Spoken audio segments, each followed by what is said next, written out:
micro et la caméra. Et après quand vous donnerez la parole, quand Claude va vous donner la parole, vous allez intervenir. Voilà. Alors, est-ce que quelqu'un enregistre?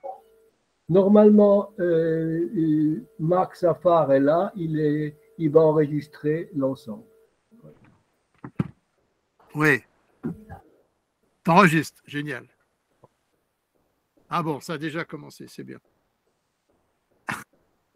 Donc, je te fais confiance, donc je n'enregistre pas moi. Hein? Je vais un tout petit peu, moi, m'éclipser quelques minutes parce qu'il faut que j'envoie des liens à d'autres personnes qui souhaitent nous rejoindre, qui n'arrivent pas à se brancher. Voilà. Mais, non, c'est que, Vladimir, c'est que les gens, il y a des gens qui ne se sont pas aperçus que j'ai envoyé le lien par email il y a 1 heure ou 2, là. Tu vois? Donc, je vais leur répondre au téléphone. En principe, moi, tous les gens que j'ai contactés, j'aurais envoyé le lien il y a 1 heure et demie. Quand je leur réponds au téléphone qu'ils ont les... Mais même s'ils ont des traités que les pédiatres connaissent bien, qui se traitent d'ailleurs. Pédiatres en milieu hospitalier. Le diagnostic est fait, le traitement est mis en place. Sinon, les autres, non. Il y a quelqu'un qui écoute la radio, là. Une question pour l'APM sur la base des résultats préliminaires. Voilà. Hop, voilà. Ah, putain, Emmanuel, elle contrôle bien. Hein. Il y a Emmanuel qui coupe le sifflet, tous ceux qui oublient de fermer leur micro. Bon. Anne, il faut que tu fermes ta caméra. Elle n'entend pas.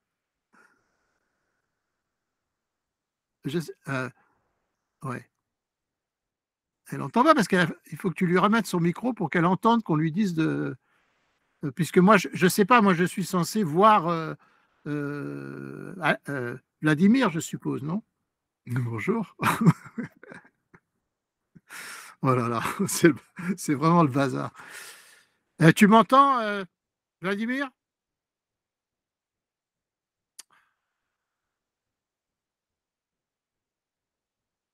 Ah oui, Vladimir, il est occupé.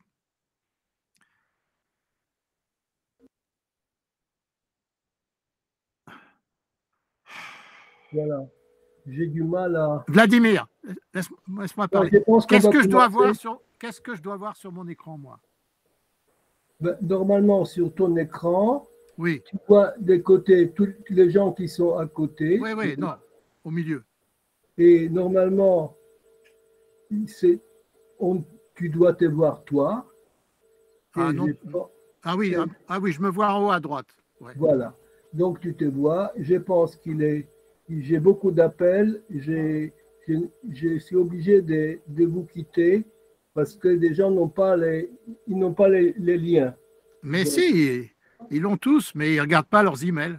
Ben oui, mais je vais essayer de tout. Moi, j'écoute mon micro et je pense que tu peux déjà commencer à... Alors moi, oui, mais qu'est-ce que je dois avoir en face de moi sur le grand écran?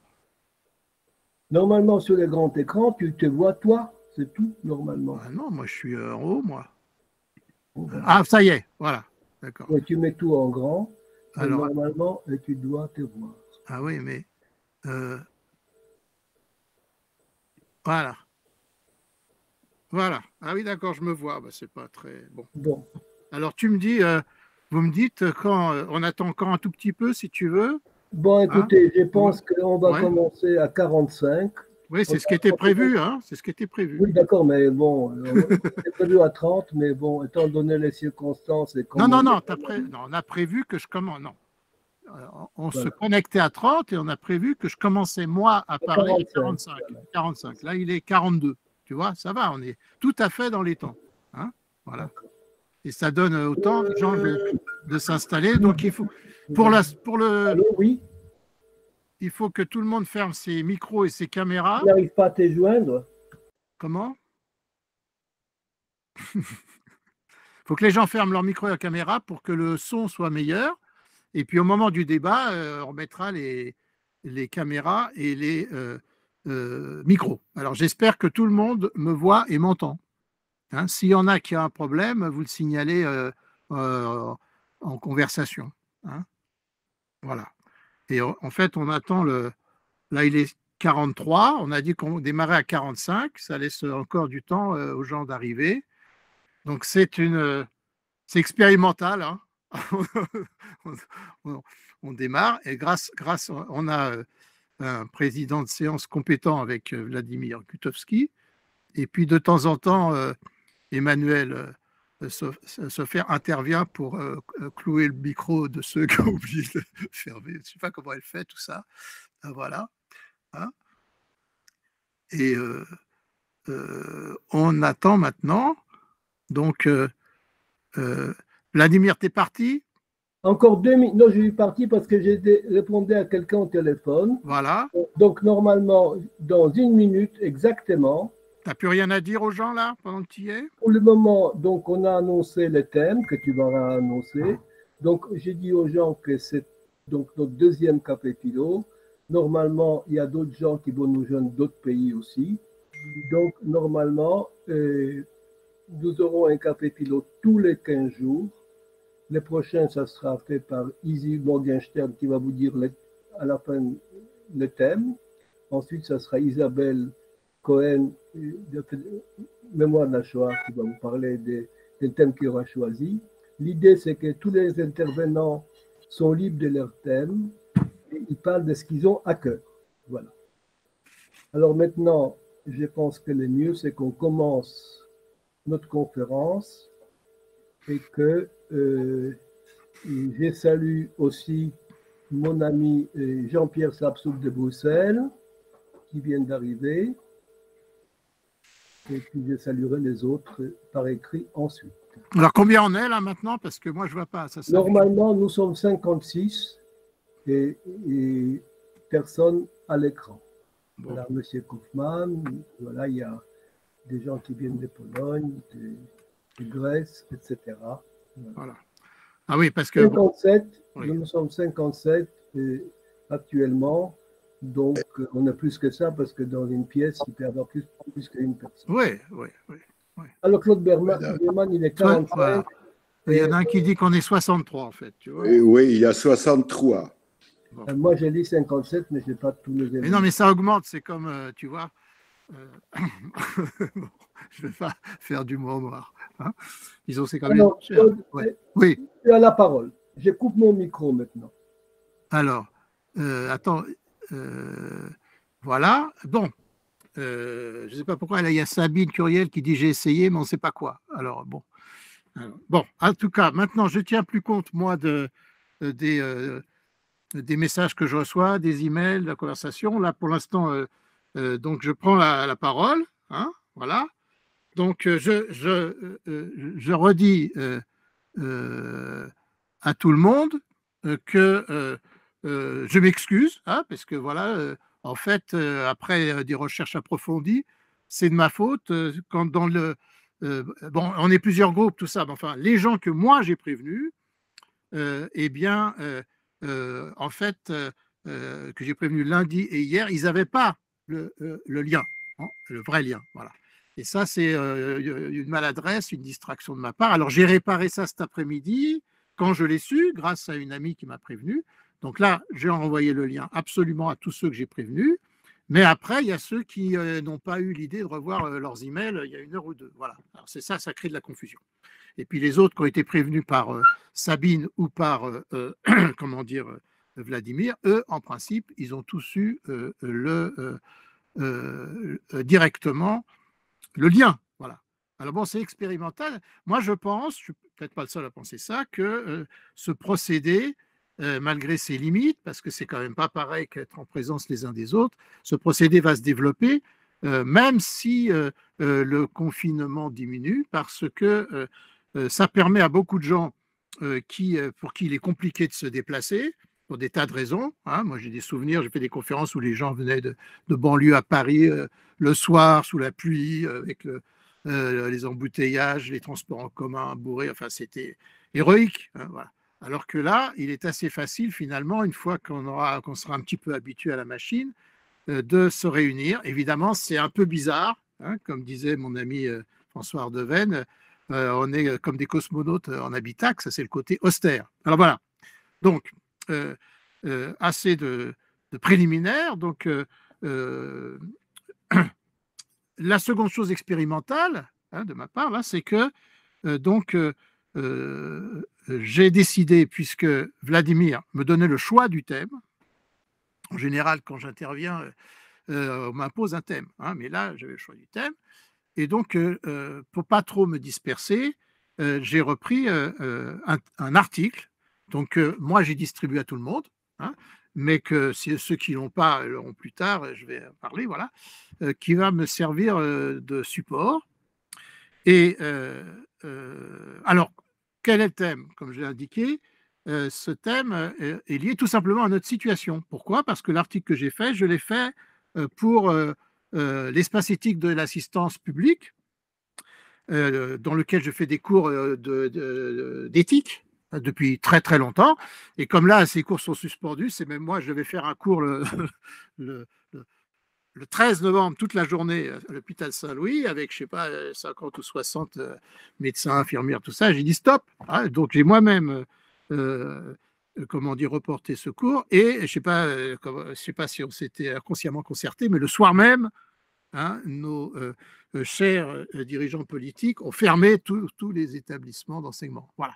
Bien. Donc, j'ai anticipé d'à peine quelques heures la fermeture générale, qui était plus prudent. Voilà. Et donc, l'espace éthique a ouvert un site, alors je l'ai indiqué dans mes emails, pandémie.com, où les gens, où les professeurs d'éthique, etc., de cet espace éthique qui est devenu énorme au fur et à mesure des années, mettent des articles. Et il m'a demandé un article. Alors moi, j'ai fait un article pour lui. Et donc, j'ai écrit, il le voulait très vite. Et il me l'a demandé deux jours avant, comme ça, voilà. Donc, je me suis lancé à partir tout simplement de la situation. Et c'est pour ça que j'ai réfléchi à ce qu'il pouvait y avoir de positif à l'un des aspects positifs du confinement, qui en lui-même est une chose atroce et austère. Voilà. Alors, c'est de là que je suis parti. Après, j'ai suivi, dans la rédaction de cet article, ce que on peut appeler, en reprenant une expression de Descartes, une logique d'invention, que j'ai conservée dans mon article, puisque je l'ai rédigé au fur et à mesure. Et donc, d'une certaine manière, moi-même, je ne savais pas où j'allais. Ce n'est pas un truc que j'aurais planifié, réécrit, comme je fais parfois quand je fais un article très... Là, j'ai suivi le fil de ma pensée. Et donc, après, quand j'ai décidé de m'en servir aujourd'hui, je l'ai relu et retravaillé pour voir comment, finalement, comment je procède, moi. C'est-à-dire, j'ai réfléchi sur mon propre travail. Voilà. Et donc, c'est à partir de cela que je vous propose de suivre ma réflexion en toute modestie, parce qu'il faut du culot, de toute façon, pour prendre la parole en public. J'ai longtemps, parfois, à la télévision et tout ça, enfin récemment, beaucoup qui prennent la parole en public et qui, dont on n'est pas toujours sûr qu'ils en aient vraiment la légitimité. Bon, bien. Alors, moi je crois que je n'aurais pas pris l'initiative de faire ça, mais on me l'a demandé. Voilà, donc, je le fais. Et donc, comme toujours à l'oral, je pense que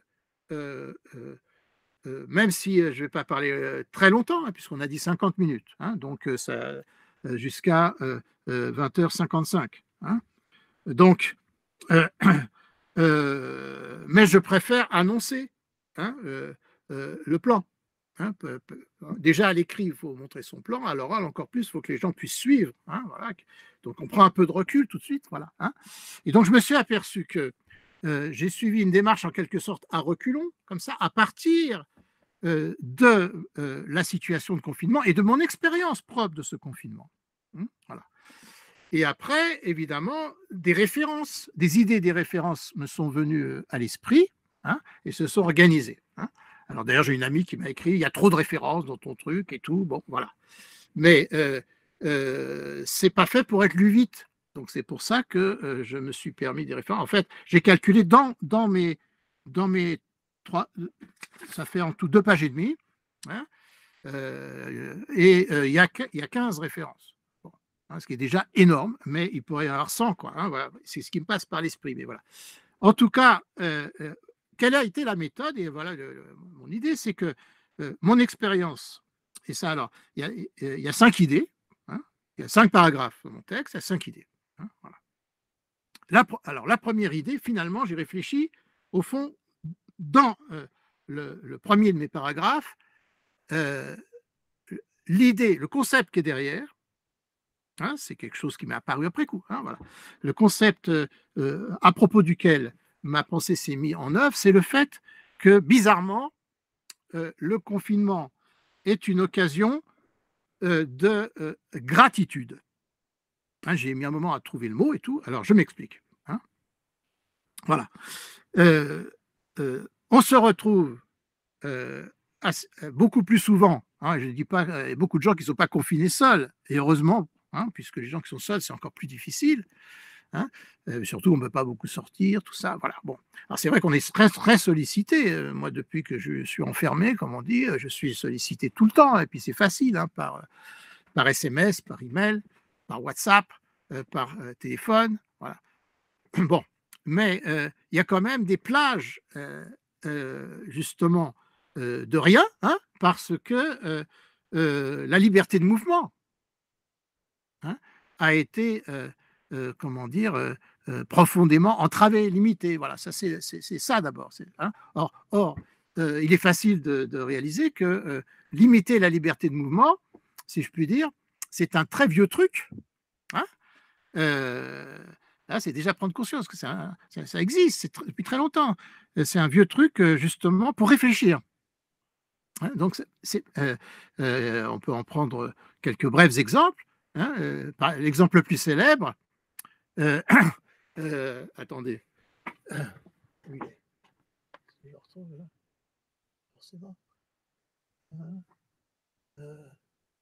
J'aurais dû le préparer avant. Bon, ça fait rien, je n'ai pas le temps de le chercher maintenant, mais j'avais une statue de Vishnu. Hein, la manière la plus célèbre, c'est de croiser les jambes, c'est le lotus. Hein, le lotus de Bouddha, et de tous les bouddhistes. Hein, et le peu que j'ai fréquenté cette tradition, on m'a très vite expliqué que quand Bouddha croise les jambes, hein, dans la légende du prince Gautama, c'est pour justement s'arrêter et réfléchir. Hein, après qu'il soit sorti du palais où son père l'avait élevé sans jamais lui montrer ni de vieux, ni de pauvres, ni de malades, ni de morts, etc. Puis qu'il s'échappe du palais, et il voit tout ça, il se dit mais il y a quelque chose qui ne va pas.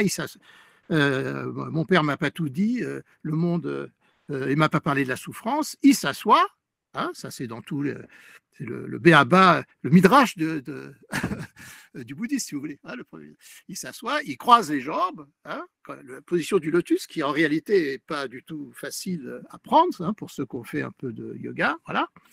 Et on dit, il ne bouge plus pendant 12 ans.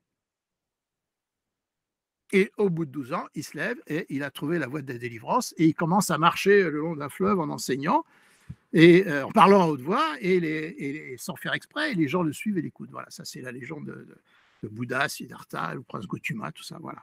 Donc, alors finalement, on est en quelque sorte forcé à cela. Hein, c'est comme dans les retraites du bouddhisme tibétain qui s'enferment dans une cave pendant 3 ans, 3 mois, 3 jours, tout ça. Voilà. Hein, bon, ça existe. À l'école primaire, on fait croiser les bras. Hein, et l'autre jour, j'ai eu une image aussi, là, une image parmi les innombrables images qui circulent sur Internet en ce moment. Vous avez peut-être vu celle où on voit une maîtresse d'école avec un masque en train de faire cours à des enfants avec des masques, je crois que c'est en Corée, voilà, qui sont en avance. Hein, voilà. Et donc ça m'a rappelé aussi, je l'ai dit à certains amis, quand moi j'étais à l'école primaire, on nous faisait croiser les bras souvent, mais, hein, ou les mains dans le dos et tout, mais on nous mettait du scotch sur la bouche aussi. Hein, comme ça, pour de vrai. Hein, je ne sais pas si ça se fait encore, je ne pense pas. Hein, on avait aussi pas mal de châtiments corporels encore, hein, dans les années 50, donc, hein, puisque je fais partie des seniors fragiles, vulnérables. Voilà. Et donc, mais on avait la technique quand même. Hein, c'est-à-dire quand on arrivait à décoller un petit peu comme ça, et on arrivait à se parler par le coin, comme ça. Vous voyez, hein, bon, bien. Mais donc, en fait, c'est une vieille idée que on ne peut pas réfléchir si on est en mouvement. Ce n'est pas tout à fait vrai, comme vous savez, puisque la philosophie, dit-on, se fait en marchant, hein, comme Nietzsche ou Rousseau, Mais justement, Nietzsche dit qu'il a eu ses plus belles pensées en marchant, mais que du moins, il les a oubliées aussi. Voilà. Donc, il y a un moment, il faut s'arrêter. Hein. Et je terminerai, là encore, par une référence philosophique, hein, puisqu'évidemment, c'est ça que j'ai en tête. Moi, ça fait quand même 50 ans maintenant que comment dire, on ne peut pas dire que je suis modeste, mais que je fréquente les textes philosophiques, hein, en tout cas les grands textes, hein, et classiques, tout ça, voilà. Et donc, le grand texte classique là-dessus, c'est le portrait, c'est un passage du portrait de Socrate par Alcibiade à la fin du banquet de Platon. Hein. Voilà, alors voilà. Hein, donc, et qui, voilà, parce que parmi je suis un peu comme Freud qui avait des petites statues partout. Alors voilà, ça, moi, je l'ai montré l'autre jour à des étudiants. Ça, c'est Yoda. Hein, et Yoda, pour moi, c'est le philosophe roi de Platon, hein, pour des tas de raisons. Voilà. Et donc, le Yoda de la guerre des étoiles, le sage. Hein. Et donc, dans le banquet de Platon, dans ce portrait, à un moment donné, Socrate qui fait, pardon, Alcibiade fait l'éloge de Socrate, il dit que Socrate est un type qui, quand il pense, s'arrête. Hein, faudrait, alors, si on avait 20 ans devant nous, on reprendrait la phrase en grec et tout, parce que c'est très, hein, c'est du Platon, quoi. Il s'arrête, il bouge plus, et il est arrêté, les idées l'arrêtent. Hein, et il reste comme ça 24 heures. Hein, comme ça, au milieu de la route, sans bouger. Voilà, hein, voilà, hein. Bon, alors, ça suffit là-dessus pour vous montrer que la privation de liberté de mouvement, d'une certaine manière, est une condition du recueillement. Hein, c'est ça, ma première idée. Hein. Et évidemment, encore une fois, je suis d'accord, hein, il faut insister, c'est contraint et forcé. Hein. Alors, contraint et forcé par qui et par quoi? Je vais donner mon avis au fur et à mesure, hein, mais contraint et forcé d'abord, donc par des directives de sécurité qui nous empêchent voilà, de nous toucher les uns les autres, de nous voir, qui séparent les générations. Voilà. Bon. Donc en un sens, c'est atroce, quoi. Hein, voilà. Mais la vie monastique, par exemple, n'était pas toujours drôle. Même encore aujourd'hui, les trappistes qui ne peuvent pas... Là, ça devient un succès fou, le film sur les trappistes qui ne peuvent pas dire un mot et tout. Bon, voilà, bien. Or, le recueillement, là, c'est le moment des applaudissements, c'est le moment de la sociabilité du confinement. Hein. Dans les monastères, il y avait le moment des vêpres. Hein, voilà, bon, hein. Et donc, le recueillement, en fait, moi, c'est surtout, je ne sais pas vous et tout, mais il m'arrive un truc, c'est que du coup, il y a une chose qui est sûre, à part ceux qui sont en télétravail très dur, c'est qu'on n'est pas obligé de se lever très tôt le matin. Hein, on n'a pas de train à prendre, justement. Voilà. Hein, bon. Alors déjà, de toute façon, les retraités, de ce point de vue-là, ont l'habitude de se lever un peu moins tôt, hein, mais là, un peu plus. Et donc, on a le temps de réfléchir un peu au lit dans le calme. Hein, voilà, en général, hein, si on n'est pas confiné avec des enfants jeunes. Et vous savez que les grands philosophes, comme justement Descartes ou Rousseau, travaillaient comme ça. Hein. Descartes avait pris l'habitude très jeune, comme beaucoup d'entre vous doivent savoir ça, comme il était maladif, enfant, il avait été dispensé de cours. Hein, et donc, allait au collège de la Flèche, en plus, comme il était bruyant, ça allait, et donc il se levait à 11 h du matin. Hein, et il a gardé ça toute sa vie. Et donc, il réfléchissait au lit. Hein, voilà. Et Rousseau dit aussi dans ses confessions que les idées lui venaient au lit. Alors il était couché, puis dès qu'il avait trouvé une phrase et tout, il se levait vite, il la notait pour ne pas la perdre, puis se recouchait. Voilà. Bon. Et donc moi, le matin, ce qui me vient justement, alors là, j'essaie de dire un truc un peu plus sérieux, un peu plus profond, hein, par étapes. Hein. Ce qui me vient le matin, comme ça, je disais, c'est de la gratitude, c'est-à-dire que les bonnes choses qui me sont arrivées, bon, les mauvaises aussi, malheureusement, hein, mais les bons moments qui me viennent à l'esprit, eh bien, je remonte à la source, ce qu'on n'a pas le temps de faire dans la vie courante. Vous voyez, on avance, hein, on est tout le temps. C'est Bergson dit ça, que dès qu'on est inactif, les souvenirs remontent. Voilà. Alors, ça remonte et finalement, je suis capable de retracer. Par exemple, je me dis, tiens, j'ai vraiment passé un bon moment là, mais comment j'ai connu ces gens-là et par qui? Et qui, au fond, m'a mis en relation avec ça? Qui m'a donné cette opportunité? Vous voyez? Et comme ça, progressivement, je cible des gens à qui d'ailleurs après il m'arrive d'envoyer, du coup comme c'est facile, un mot ou un email pour leur dire merci, parfois 20 ans après. Voilà, et donc le recueillement favorise la gratitude. Voilà. Alors à ce sujet, donc dans mon texte, j'avais mis 3 références, mais j'en ai d'autres en tête. La plus éclairante, je ne l'ai pas mise là, et je l'ai recherchée tout à l'heure, voilà, parce qu'il y a ce dont on se souvient, et puis après, il faudrait trouver les références. C'est un travail de Romain, comme on dit. Voilà. Mais il y a un très beau passage de l'Émile de Rousseau, que je n'ai pas retrouvé tout à l'heure, peut-être certains le retrouveront, qui explique justement que un enfant devient un homme à partir du moment où il devient capable de gratitude. Car tant qu'il est enfant, d'une certaine façon, bien sûr, il y a des enfants surdoués, il y a tout ce qu'on veut, c'est jamais quand cesse-t-on d'être enfant, mais c'est un critère de Rousseau, c'est que ce qu'on reçoit, on le considère d'une certaine manière comme dû. Voilà. Il y a des gens pour qui ça dure toute la vie. Ils considèrent que ce qu'on leur donne leur est dû. Voilà. Mais il y a aussi un moment, donc, quand la sensibilité morale, comme dit Rousseau, je crois que c'est le plus beau texte, à mon avis, de l'histoire de la philosophie, c'est tout le début du livre 4 de l'Émile, sur justement l'adolescence et l'éveil de la sensibilité morale. Le passage, justement, du fait d'être en bois, comme ça, c'est dans. Les références sont nombreuses, mais elles se ramènent toujours à la même idée. C'est comme ça que dit André Gide dans Si le grain ne meurt, quand il parle de lui, il dit à 20 ans, j'étais en bois. Ça n'avait pas vraiment de sensibilité, quoi. Et puis après, ça s'éveille. Enfin, il faut l'espérer pour lui, enfin, en tout cas pour la musique et la littérature. Voilà. Et en bois, et après, on s'humanise. Voilà. Alors, on s'humanise, voilà, puisqu'on fait de la vidéo. Je ne me sépare jamais de Jiminy Cricket, grâce à qui le petit pantin de bois va devenir en chair humaine. Voilà.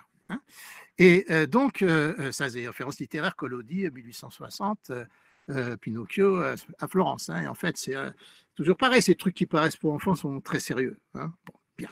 Et donc, voilà, en fait, ce qui se passe, c'est que celui qui devient adolescent, il prend du recul. Il est comme confiné, si j'ose dire. Vous voyez, il voit ses parents autrement. Et pas seulement ses parents. Ceux, en fait, à qui il doit quelque chose. Et puis la vie passe. Après, on dit, mais en fait, il y a quelqu'un à qui je dois quelque chose et j'ai oublié d'en prendre conscience et de le remercier. Vous voyez, c'est toute la vie, ça. Et c'est très important, mais finalement, c'est l'humanité même, la gratitude. D'où l'expression, comme disait un de mes professeurs, rendre service. Si on le rend, c'est qu'on l'a reçu. Et on est d'abord débiteur, puisqu'on existe grâce aux autres et par les autres, et après on rend. Pensez, je ne sais pas moi, des références. Je donne beaucoup de références, mais pour que vous-même, ça en éveille un feu d'artifice. Pensez comment dire qu'on l'aime ou qu'on l'aime pas, au petit livre d'Albert Cohen sur sa mère, qui plaît beaucoup aux mères, où il se rend compte qu'il avait honte d'elle quand elle venait le voir à l'école parce qu'elle était habillée, comment dire, de manière traditionnelle, et que lui, il voulait être bien moderne comme les autres. Voilà. Bon, bien. Et puis après, il se rend compte qu'il y a gratitude. Voilà, gratitude. Voilà. Et ça, finalement, c'est ça qui nous arrive. Enfin, moi, je considère que c'est ce qui m'arrive de plus précieux dans ce confinement. Voilà. Et donc, c'est pourquoi, dans mon texte, là, j'avais donné 3 références très vite. D'abord, celle de Nietzsche. Je n'osais pas retrouver non plus la référence, mais des trucs qui me sont restés. Quand Nietzsche dit qu'on a beaucoup agi ces derniers siècles, vous voyez, on prend de l'envergure. Là, c'est plus juste comme ça, notre expérience quotidienne. Ces derniers siècles, chez Nietzsche, c'est un sens précis. Bon, c'est un philosophe. C'est probablement, enfin, je fais partie de ceux qui pensent que c'est probablement, malgré ces débordements de langage absensible, ça se dit, et parfois carrément pas correct, Nietzsche. Voilà, bon, il y a des élèves de terminale qui découvrent certains textes, peuvent être effrayés par le langage apparemment, je ne sais pas quoi, antisémite, raciste, ça, il y en a, bon, bien. Fort en gueule, comme on dit, voilà. Mais enfin, quand il dit quelques siècles, il parle de la Renaissance. Ces derniers siècles, parce que pour lui, la Renaissance, c'est ce qu'il appelle le grand dégel, comme un fleuve qui se dégèle, et donc avec des blocs et tout. Enfin, et tout ça, on connaît ça par Rabelais. avec un Panurge qui fait fondre des paroles gelées. Voilà. Tout se dégèle, voilà. Mais alors, du coup, on entre dans un monde de l'action, comme dit Rabelais, voilà. Et du coup, peut-être que l'action précède la pensée. Et alors, Nietzsche, 400 ans après, a dit « Oh, oh hein, on a peut-être beaucoup agi et pas assez pensé. » J'aime beaucoup cette pensée de Nietzsche. Alors, lui, il se met à penser tout ce qu'il peut et c'est très précieux. Voilà. Bien. Je sais pas, là, j'ai pas eu le temps de lire, quelqu'un m'a écrit quelque chose, il faut le remettre. Hein. Bon. Mais voilà, c'est la gratitude. Et l'autre remarque que j'avais faite dans mon texte, pour ceux qui l'ont reçu ou qui le liront, que le reliront s'ils le veulent, voilà, c'était à Jean-Jacques Rousseau, donc aussi, mais dans ses rêveries. Hein, où il se plaint que tous ses copains, l'encyclopédiste qui le taquinait et tout, comme il s'était retrouvé isolé, tout ça, disait c'est le méchant qui est seul. Hein, c'est Diderot. Alors Rousseau s'était vexé. Ses ennemis disent qu'il était paranoïaque et tout ça, mais en fait, il a eu vraiment beaucoup d'ennuis. Hein. Voilà. Et donc, il dit, mais non, c'est pas vrai. Il explique, là aussi, dans un passage des rêveries que j'ai pas eu le temps d'aller chercher, qui est très, très beau, que quand on est tout seul, justement, quand on voit arriver quelqu'un, on a envie d'entrer en relation, hein, et que finalement, l'isolement favorise la sociabilité, paradoxalement. Vous voyez hein, contrairement à ce qu'on pourrait imaginer. Un paradoxe, très beau paradoxe, là, évidemment, comme, bien sûr, Tournier avec, et surtout Defoe, hein, voilà, hein, l'histoire de vendredi. Hein, voilà, hein, bon, bien.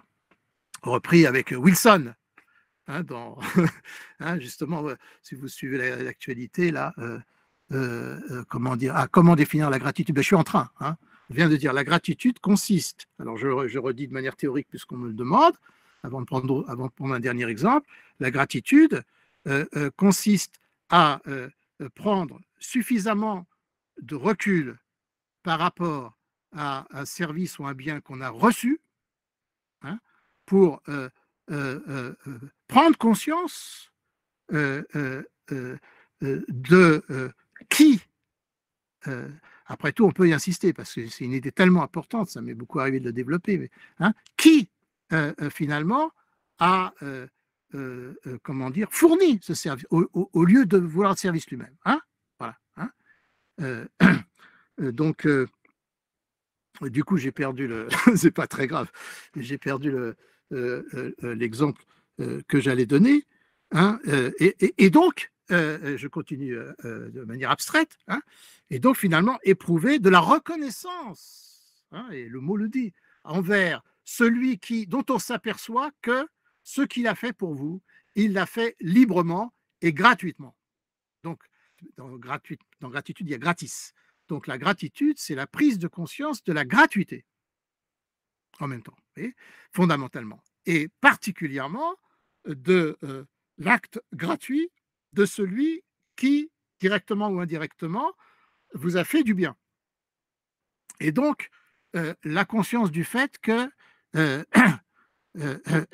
oui, c'est ça, Crusoe. J'ai dit tout à l'heure Robinson et Vendredi. Hein, ah oui, dans l'exemple. Et l'autre exemple, c'était évidemment Cast Out, hein, le film de Tom Hanks, hein, qui vient de récupérer du Covid lui-même, paraît-il, voilà, hein, et qui, seul sur son île déserte, là, c'est inspiré de Robinson Crusoe, et c'est un beau film grand public assez récent. Hein, je ne sais plus comment on avait traduit ça en anglais, c'est Cast Out, voilà, il est sur une île déserte et il a comme copain, il se trouve un ballon de rugby que la mer a rejeté du naufrage et sur laquelle il décide avec un charbon, des yeux, un nez et une bouche pour un copain, quoi, voilà, hein, voilà. Bon, un film très dur mais très, très beau à recommander, voilà. Et je ne sais plus d'ailleurs Tom Hanks, mais ça, j'ai pu mémoriser, ça se retrouve, il vient de faire un geste très sympa, bienfaisant en Australie, enfin je ne sais plus. Voilà, bon, mais on ne peut pas se perdre. Donc voilà, c'est ça la gratitude. D'ailleurs, au passage, évidemment, ça rejoint comment dire, le côté pur, hein, comme disait Marc Bloch, des traditions religieuses, puisque je me souviens, il y a très longtemps, quand mon ami Gilles Bernheim voulait expliquer le Motsi, hein, qui chez les chrétiens correspond aux bénédicités, c'est-à-dire que les gens qui veulent maintenir une vie rituelle font une bénédiction avant de manger, hein, Oui, il y en a une pour chaque instant, hein, si on veut vraiment. Hein, ça, c'était mon prof de Bible, Jean Zaclade, qui disait que la pratique religieuse, si on met le petit doigt dedans, après on est pris jusqu'au coude. Forcément, ça peut être en permanence. Voilà. Et donc, en principe, bien entendu, si on est optimiste, les gens qui se passent de vie rituelle, c'est parce qu'ils l'ont intériorisé. Hein, bon. Et donc, que signifie justement cette bénédiction où on remercie donc le Seigneur de nous d'avoir fait pousser du pain, hein, au moment où on va le manger? Il disait, c'est la gratitude que finalement on ait à manger, hein, ce que les gens qui ont été privés ressentent beaucoup plus évidemment que les autres. Mais il faudrait à chaque fois que quelque chose de bien nous arrive, prendre le temps. Hein, le temps, c'est ce qu'on n'a pas. Hein. Alors, on l'a grâce au confinement, le temps de prendre conscience, de reconnaître d'où ça nous vient. Voilà. Hein. Bon. Hein. Et alors, voilà, quand on disait qui, alors là, ça, c'est un vieux truc mystique biblique, justement, c'est que qui, on dit, fondamentalement, mi en hébreu, c'est le nom de Dieu. Hein, dans la Bible, avec le verset qui dit qui est comme toi, Mirchamocha. Hein, et les commentateurs disent bah, mi, qui est-ce qui peut. Voilà. Bon, hein. Et donc, si on dit qui c'est Dieu, et tout ça, parce qu'il y a des gens qui disent moi je crois en Dieu, moi j'y crois pas, moi je n'ai jamais compris ces histoires-là. Mais Dieu, c'est qui, tout simplement. Hein. C'est-à-dire le fait que ce qui m'arrive d'objectif, hein, finalement, fondamentalement, est l'effet d'une subjectivité. Hein. Donc, soit humaine, soit de manière mystique, si on peut dire, hein, là, c'est difficile, là, il faut le langage mystique, soit, si on peut dire, du fait de celui ou de ce qui, si vous voyez, de ce qui a fait, hein, celui qui a fait qu'il existe dans le réel, hein, des sujets, des subjectivités, et des subjectivités donc capables de gratuité, hein, dont nous bénéficions. Voilà, c'est un peu hein, comme cela que je définirais l'expérience de la gratitude, vous voyez, hein, et qui a de bonnes chances de se produire quand on a le moment d'y penser, en quelque sorte, hein, de prendre du recul. Hein, voilà. Bon. Alors j'insiste encore, quand j'explique ça, je donne toujours l'exemple, donc je vais le donner aussi, de Samuel Pizarre. Hein, dans ses mémoires, hein, qui a changé de titre. Au début, ça s'appelait Le sang de l'espoir, que je faisais lire à mes élèves d'Hippocagne autrefois. Samuel Pizarre, qui est mort maintenant, que j'ai eu l'occasion de rencontrer, qui est comme un certain nombre d'autres, un rescapé des camps, hein, qui a été avocat après, célèbre et tout ça. Bon. Et donc, il racontait que lui, il était dans la partie russe de la Pologne, hein, après le fameux pacte, hein, où les staliniens et les nazis sont partagés la Pologne, hein, sans que les Occidentaux ne bougent le moindre petit doigt. Hein, ce doigt, à mon avis, ils sont toujours aujourd'hui coupables et qui se sentent coupables, et c'est pour ça qu'ils disent, à mon avis, beaucoup de mal de la Pologne. Bon. Mais ça, c'est un autre sujet. Voilà. Et donc, à ce moment-là, il a été envoyé au Komsomol. Il était jeune et tout. Hein. Et au Komsomol, en Pologne russe, hein, en 1939, on apprenait aux enfants à dénoncer leurs parents, hein, comme en Chine plus tard. Hein, ce sont les vertus du communisme. Hein. Et quand les Allemands, les nazis, ont envahi, hein, ça n'a pas duré très longtemps, puisqu'après, hop, quand ils ont envahi la partie russe de la Pologne, il raconte qu'il a vu tous les Russes, quoi, hein, les communistes russes et tout, s'enfuir. Hein, et le laisser à la merci des nazis. Hein. Et à ce moment-là, son père est venu le chercher, l'a mis dans une voiture avec sa mère. Alors, parmi ceux qui m'écoutent, il y en a qui ont, dont les familles, il y en a beaucoup, dont les familles ont vécu tout ça. Ils sont, hein, les Juifs polonais sont partis à l'Est. Hein. Et alors j'adore cette page, ça fait 3 lignes dans son livre. Hein. Pendant que la voiture, enfin, le camionnette roulait vers l'Est avec son père au volant, et lui à côté, hein, voilà. Là, tout d'un coup, il s'est dégrisé en fait de toutes les horreurs que lui avaient apprises les Komsomol, et il a compris fondamentalement qui lui voulait du bien, hein, son père. Voilà, hein, donc, après, il y a d'autres histoires du même type, mais je n'ai pas le temps de les développer dans le même livre et tout. Mais ça, je trouve que c'est peut-être l'un des. Alors, en fait, son livre est fait que de ça, hein, que de réminiscences, de gratitude. Justement, c'est un livre. Donc, un livre aussi, c'est un moment de recueillement, hein, comme on dit, un recueil, hein, pour un livre. Voilà, hein. C'est un moment où tout d'un coup, on peut prendre conscience du fait que derrière ce qui nous arrive de bien, il y a quelqu'un. Voilà, à chaque fois. Hein. Alors, voilà, derrière ce qui nous arrive de mal aussi, bien entendu. Hein, ça, c'est l'autre, c'est l'aspect sombre. Voilà. Voilà, ça c'était ma première idée. Et donc j'y avais mis, alors c'est dans mon texte, je ne développe pas trop parce qu'on n'a pas le temps, ça m'avait fait réfléchir donc à, justement pour le coup, à une référence de littérature enfantine. Donc voilà, c'est des références philosophiques et littéraires. Alors bon, Pizarre, est-ce que c'est est biblique? Est-ce que c'est de la littérature euh, euh, en un sens, hein, puisque c'est un mémorialiste, hein, voilà. Hein, bon. Et donc, donc j'avais pensé aussi, je le signale seulement,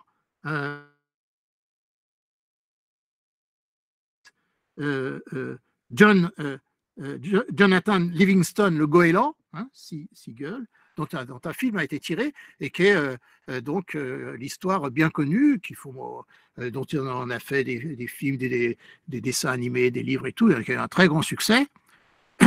Oui, oui, le sang de l'espoir, je l'ai cité tout à l'heure. Voilà. Et donc là, cette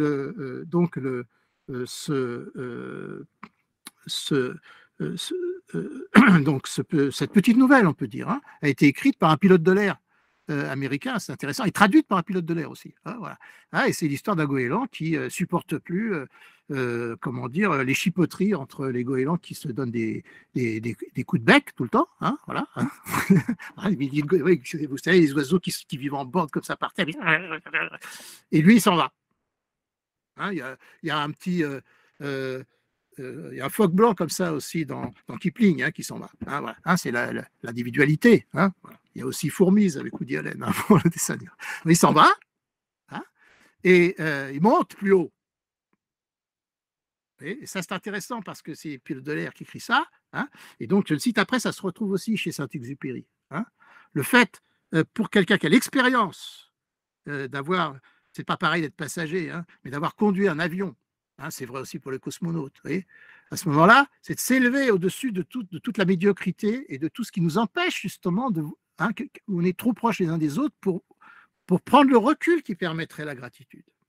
Et là, hein, voilà, hein, puisque voilà, mon idée pour vraiment, c'est que le recueillement, finalement, c'est mon idée finale, hein, doit favoriser le développement de la bienveillance. Hein. Et paradoxalement, c'est pour ça que c'était le titre de mon article, Être ensemble isolés, hein, que finalement, l'isolement, paradoxalement, est en un sens une occasion, hein, ou peut-être une condition pour que l'être ensemble se révèle. Voilà, hein. Alors, j'ai une amie qui m'a écrit que j'étais optimiste, parce qu'évidemment, tout le monde ne fait pas ce travail. Hein. Mais c'est important, c'est une dimension importante. Alors voilà, et donc ma deuxième idée à partir de là, hein, alors oui, je n'ai pas fini ce goéland, donc évidemment, il y aurait des aventures dans le ciel, et il rencontre un sage et tout, hein, puisque c'est fantaisiste, qui lui apprend, hein, j'ai beaucoup aimé, vous pouvez retrouver ça même sur Internet, il y a tout sur Internet maintenant, si on sait s'y promener, il lui apprend à voler par la pensée. Ça, c'est ça. Confinement, ça consiste à voler par la pensée. Vous voyez, hein, bon. Et surtout, en plus, on ne peut pas faire autrement, mais du coup, hein, pas dire que c'est une contrainte salutaire, hein, mais qu'en tout cas, justement, on atteint la liberté que par la contrainte, hein, c'est bien connu. Hein, c'est tout le travail, toute la théorie de l'éducation de Kant, repris par Hannah Arendt, etc. Voilà, que c'est par la contrainte qu'on rend les gens libres. Hein, voilà. Bon. Et sinon, il resterait à l'état naturel, hein, ou alors il deviendrait vicieux. C'est comme les tuteurs pour les haricots. Hein, faut éduquer. Hein, voilà. Bon.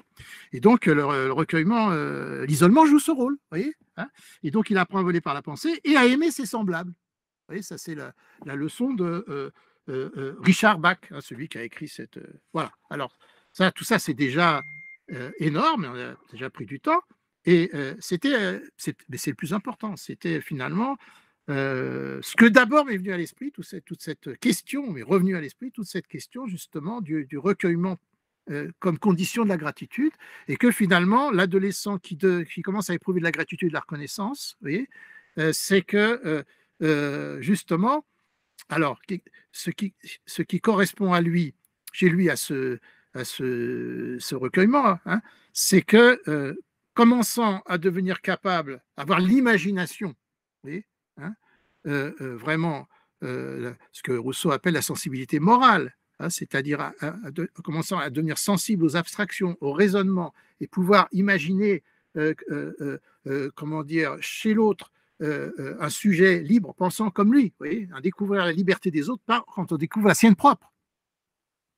Alors cette découverte de liberté de sienne propre, vous voyez, cette découverte de sa propre liberté est donc, attendez, parce que voilà, mon machin, l'écran s'est éteint, voilà, c'est voilà.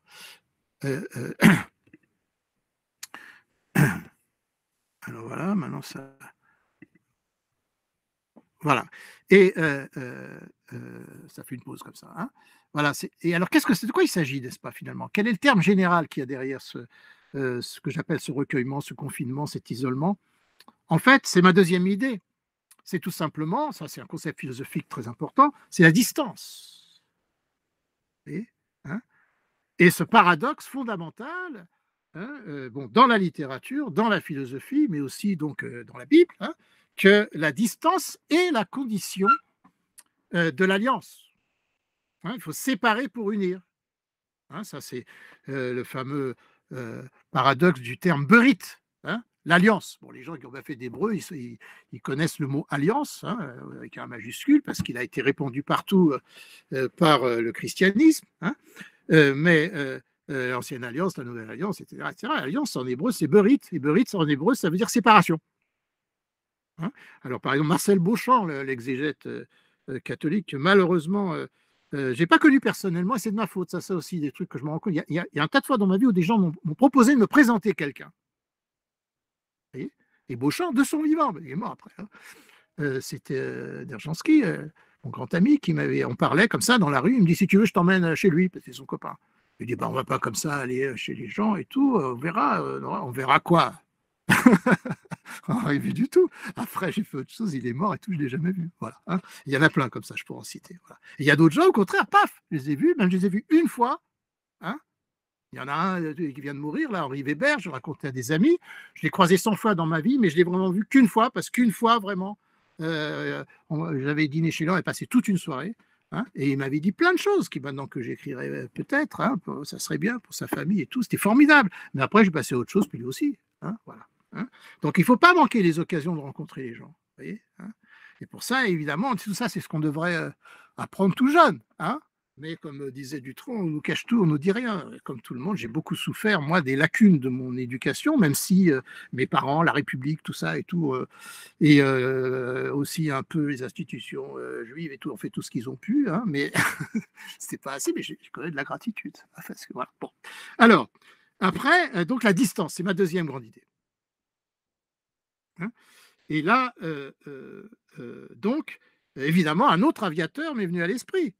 Hein, à distance. Hein, c'est que j'ai adoré tout jeune, hein, comme beaucoup d'entre nous, qui était l'un des premiers que j'ai lu quand j'étais tout petit, Saint-Exupéry. Hein. Bon, quand j'étais tout petit, j'avais lu le Petit Prince, bon, mais après j'ai lu tous ces machins et tout ça, voilà, hein, et notamment Terre des Hommes, hein, qui commence où justement il s'envole avec son avion comme ça, et c'est le soir, et puis il est dans le ciel et il voit plus que des petites lumières en bas. Hein. Et il dit, c'est chaque lumière dans chaque maison, c'est comme il voit les lumières qui s'allument ce soir. Il dit, c'est les consciences. Hein, voilà, hein. C'est très beau. Je ne sais pas si, quand il écrit ça, lui-même sait, parce que, hein, comme disait La Bruyère, depuis 7 millions qu'il y a des hommes, sauf que cette image se trouve expressément chez Hegel pour parler de la conscience de soi, que c'est comme une lumière dans une maison, hein, le soir. Voilà. Hein, quand on voit au loin une lumière dans une maison. En ce moment, il y a beaucoup de lumière, beaucoup de fenêtres. Donc, ça veut dire théoriquement qu'il y a beaucoup de gens qui développent leur conscience d'eux-mêmes. Si on est donc optimiste, hein, mais être lucide n'empêche pas d'être optimiste. Hein, voilà, hein, bien. Et donc, cette distance, comment dire, fait que, voilà, j'avais écrit, vous voyez, qu'on retrouve la saveur propre aux vraies rencontres. Hein, remémorer, hein, ou relancer librement, parce que du coup, si vraiment on s'aperçoit que quelqu'un était important pour nous, et ben là, on a le temps et le moyen, en plus, les moyens électroniques de le contacter, on a un petit message et tout. Hein, ça, c'est extraordinaire.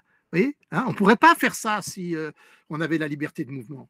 Vous voyez, hein, moi, si j'avais la liberté de mouvement, comme je disais, il y a 2 jours, j'étais à Tours, il y a 3 jours, j'étais à Colmar. Bon, c'était aussi très exaltant pour faire des conférences, tout ça et tout.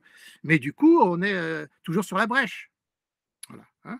Et comme dit Nietzsche, il faudrait peut-être un peu penser à ce qu'on fait, voir, hein, se ressaisir. Voilà, hein, vous avez compris tous l'idée, je pense. Et alors, comment est-ce que ça m'avait amené à une référence à Sartre, voilà, qui avait fait scandale un petit peu à l'époque, enfin qui est très discutable et qui est très amusante, qui est toujours Sartre, avec un côté provocateur, qui disait que nous n'avons jamais été aussi libres que sous l'occupation. Hein, c'est très connu, hein, il dit ça après la guerre. Hein, alors, les gens qui l'ont critiqué, justement, enfin, il y a des tas de choses à dire, on pourrait passer des heures là-dessus. Hein, mais parce que il dit, sous l'occupation, en principe, il était limpide de savoir où était le bien et le mal. Hein, quand vous avez des gens aujourd'hui qui vous disent on ne sait plus.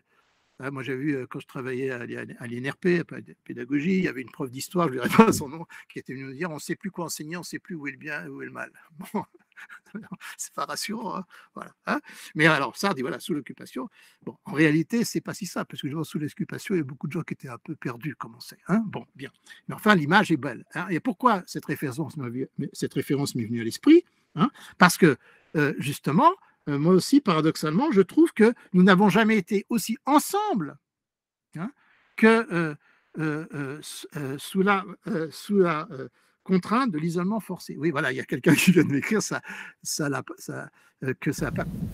un peu injuste. Attention, hein, il y a quelqu'un qui m'a écrit en conversation privée, là, mais réservé peut-être vos remarques pour après, puisqu'on va avoir un moment de débat. Pour dire que Sartre aurait pu faire de la résistance. C'est compliqué, Sartre. Hein, pendant la guerre, d'abord, il a été prisonnier de guerre. Voilà, comment dire, dans le camp, il a fait des choses, il a monté des pièces de théâtre à double sens et tout, il a fait des choses quand même. Et puis c'est vrai après qu'il a pris un peu vite la place des artistes juifs qui étaient écartés pour faire ses pièces de théâtre, puis qu'après il n'était pas tout ça. Mais après il a voulu faire de la résistance. Mais quand il a voulu faire de la résistance, les gens l'ont envoyé promener parce qu'ils n'avaient pas vraiment confiance en lui. Voilà, enfin, c'est toute une histoire, hein. Mais il ne faut pas simplifier. Hein. Il faut comprendre que, comment dire, comme disait Cahuzac, hein, quand il disait que tout homme est en contradiction avec lui-même. Hein, et Baudelaire demandait qu'on mette dans les droits de l'homme le droit de se contredire et de s'en aller, comme vous savez. Hein, c'était un prof de philo qui avait cité ça. Hein, ça ne veut pas dire qu'il faut passer l'éponge sur tout, hein, il y a des limites, voilà. Hein, mais ça ne veut pas dire qu'il faut non plus enfermer les gens dans leurs manquements. Ou, hein, il faut voir ce qu'ils ont essayé ou réussi de faire. Hein, voilà. Hein, et puis surtout, c'est très difficile, et moi-même, il faut s'y entraîner. Quand on voit que quelque chose ne va pas ou quelqu'un ne fait pas ce qu'il faut, et ben, il faut se dire pourquoi je ne suis pas à sa place. Hein, bon, hein, voilà, c'est-à-dire, si on n'est pas content d'un politicien, hein, quand il dit politique, ça ne va pas, ce qu'il fait, il ment, il se contredit et tout, ben pourquoi celui qui dit n'est pas allé lui, hein, voilà, hein, et à ce moment, c'est un peu lourd à porter, ça. Hein, voilà, et puis on ne peut pas tout faire, comme on dit. Hein, voilà. Ça calme. Activer le micro. Oui. Quelqu'un qui a activé son micro. Discipline de la porte des armées. Fermez le micro. Merci. Voilà.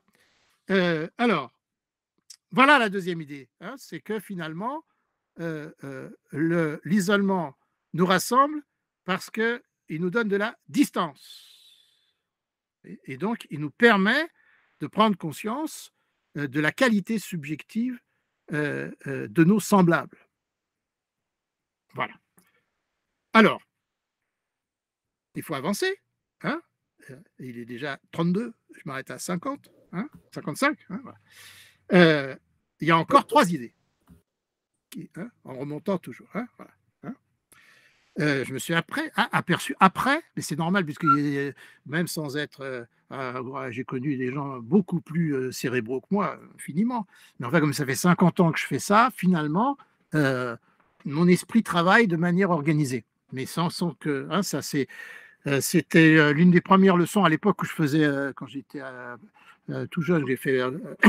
J'ai touché à d'autres trucs. J'ai fait un peu de yoga, et le prof de yoga, quand on faisait du hatha yoga, où on était tordu dans des postures assez difficiles, de temps en temps, il passait avec humour en disant « Rappelez-vous que Patanjali a dit que le yoga, c'est l'organisation des idées dans la pensée. » Voilà. Hein, toutes ces postures sont faites, en fait, là encore, pour favoriser, pour préparer au jnana yoga. C'est-à-dire, en fait, que le yoga, c'est cérébral, c'est pas physique. Hein. Mais ça passe par tout le corps. Voilà. Bien.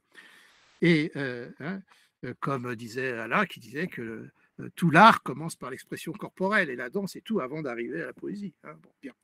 Et donc, ma troisième idée,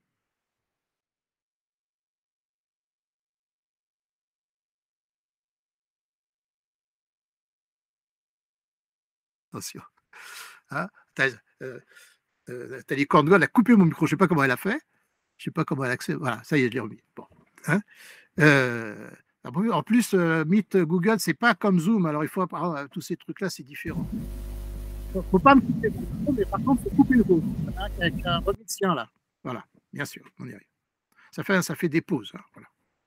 Donc, je disais, ma troisième idée, c'est l'idée négative. C'est-à-dire, je disais tout à l'heure que finalement, je disais de manière superficielle hein, que cet isolement nous délivre de ce que j'appelais les interactions, là, comme les goélands, l'agitation. Hein. Je connais une formule de Théophile Gautier là-dessus qui dit, c'est un poème que j'avais appris tout enfant, hein, que j'utilise parfois pour parler de Purim, hein, qui dit, il commence comme ça, tandis qu'à, ça convient d'ailleurs maintenant, tandis qu'à leurs œuvres perverses, les hommes courent haletant, tandis qu'à leurs œuvres perverses, les hommes courent haletant, donc les hommes courent. Hein, et en général, ils s'agitent beaucoup, mais ce n'est pas toujours très désintéressé. Hein, voilà, hein, bon, et ça peut être pervers. Mars, qui rit à travers les averses, hein, c'est les giboulées, prépare en secret le printemps. Hein, c'est le début d'un poème que j'ai dû apprendre à l'école primaire, qui m'est resté de Théophile Gautier. Voilà. Donc l'agitation hein, nous détourdit. Voilà. Hein, et c'est le bon côté du recueillement. Bien. Alors les gens qui s'isolent, je ne sais pas, pour écrire un livre, moi j'ai jamais réussi à écrire un livre, tout ça, j'ai jamais compris comment ils avaient réussi à s'isoler à ce point, et tout, j'admire. Hein. C'est Philippe Roth hein, qui disait qu'il avait passé 35 ans enfermé et tout, c'était pas drôle et tout. Voilà. Ils savent ce que c'est hein, que finalement le confinement. Hein, voilà. Il y a beaucoup de gens en fait qui étaient prédisposés et tout, hein, mais ceux qui courent dans tous les sens et qui voient beaucoup de gens, ils ne savent pas, hein, voilà, et ils risquent d'être étourdis. Voilà. Et donc la distance, c'est ça qui nous rend ça. Mais à quoi ça s'oppose? C'est pas en approfondissant ce qui est vraiment mauvais hein, dans le brouhaha des interactions. C'est pas l'agitation, c'est beaucoup plus que ça. Le concept plus fort, hein, qui est donc le milieu de mon propos, la troisième idée, c'est la foule. Hein. Et là, on quitte les références littéraires et philosophiques, enfin à peine. Hein. On peut commencer par une référence, je crois que c'est la première que je donnais. Là aussi, non, la première qui m'est venue à l'esprit, qui me venait d'ailleurs d'un exposé, on peut le dire, c'est l'occasion aussi de rendre, hein, ça c'était dans la fin des années 70, où mon ami à l'époque, Benny Lévy, avait créé un cercle socratique, comme il disait. Hein. Alors, aussitôt, il y avait des critiques, j'avais un copain qui a dit Socrate, il n'y a pas de cercle, c'est un homme. Bon, c'était très sympa, il réunissait des gens et il leur parlait, enfin, il les aidait à réfléchir, voilà, après qu'ils aient renoncé à à faire la révolution mondiale, hein, et qu'il ait dû sous son truc, enfin vous connaissez tout ça, sinon vous avez le film d'Izzy Morgenstern pour découvrir tout ça, c'est toute une aventure. Et donc, dans son sac aussi, il avait fait un exposé sur Georges Bataille, en rappelant que Georges Bataille et ses copains, là, Léris et tout, ils avaient inventé le concept de foule acéphale. Hein, il avait parlé toute une soirée de ça, et le mot est resté, c'est très beau. Hein, sans tête, hein, la foule n'a pas de tête.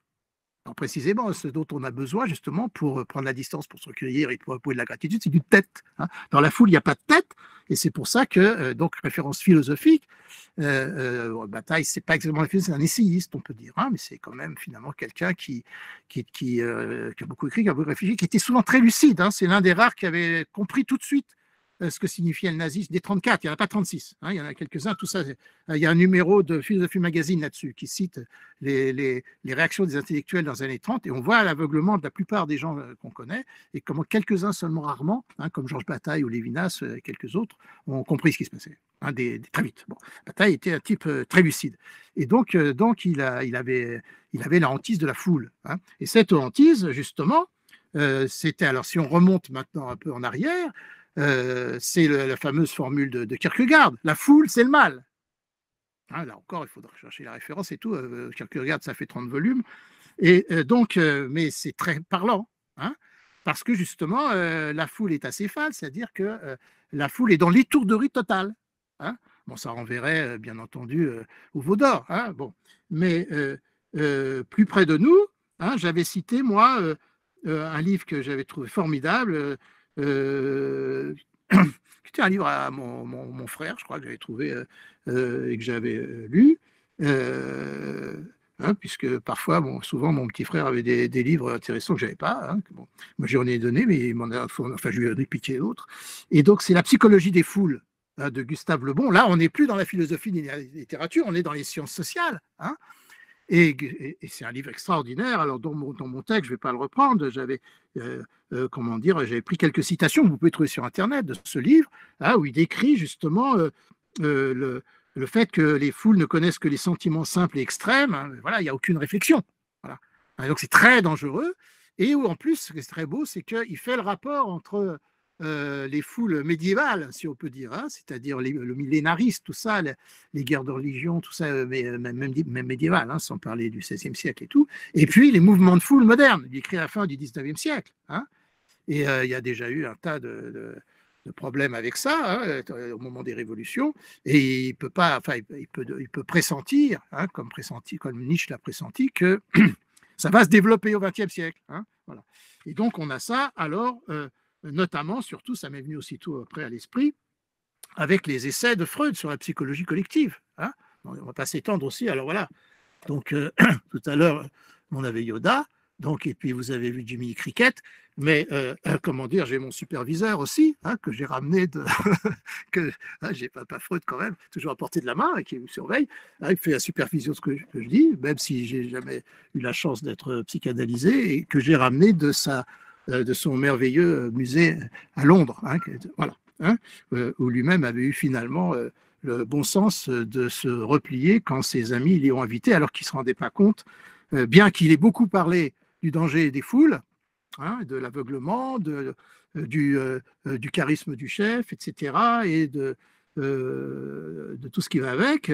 Hein, vous connaissez l'anecdote terrible, c'est qu'il ne s'était paradoxalement réjoui des autodafés, hein, bien sûr, en lamentant, où tous les livres étaient brûlés, dont les siens en Allemagne, en disant bah, au moins maintenant, c'est les livres qui brûlent, hein, pas les gens, hein, comme à l'époque de l'Inquisition, hein, n'est-ce pas? Voilà. Bon, hein, parce que Freud était curieusement, alors qu'il pouvait être très sombre et tout, et finalement, vous voyez, je me mets dans son sillage, il était en même temps très optimiste, hein, un peu trop. Hein, voilà, hein, il ne voulait pas partir d'Autriche, il a fallu qu'on le pousse un peu et tout, et toute sa famille, ses sœurs et tout, ont été massacrées, comme on sait. Il ne faut pas oublier ça. Et donc, la foule, c'est le mal. Voilà. Bon. Et alors après, comme disait une amie, il faudrait chercher justement qu'est-ce qui meut, hein, quelles sont les causes et tout, qu'il faut qu'à un moment donné, ces grandes foules mortifères, hein, livrent l'espace à la pulsion de mort, comme a dit Freud. Voilà, hein. Mais ce n'est pas notre sujet, ça fait trop long. Hein. Par contre, ça nous amène à ma quatrième idée, avant-dernière. Hein. Alors, c'est le centre, en fait. Hein, vous voyez, c'est que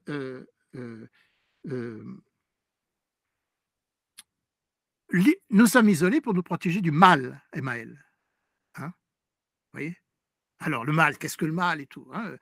mes amis de Chibolette, on va faire un congrès, peut-être si tout va bien en octobre en Israël, sur le mal, les figures du mal et tout. Et donc, Michel Kovitz a écrit là-dessus déjà, et puis bon, moi j'ai ressorti beaucoup de choses à dire. Voilà.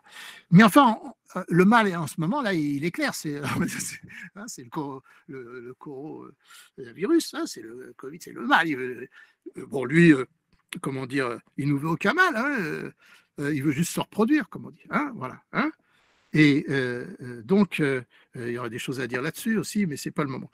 Ce serait trop long. Et donc, mais en fait, évidemment, il n'est pas arrivé par hasard.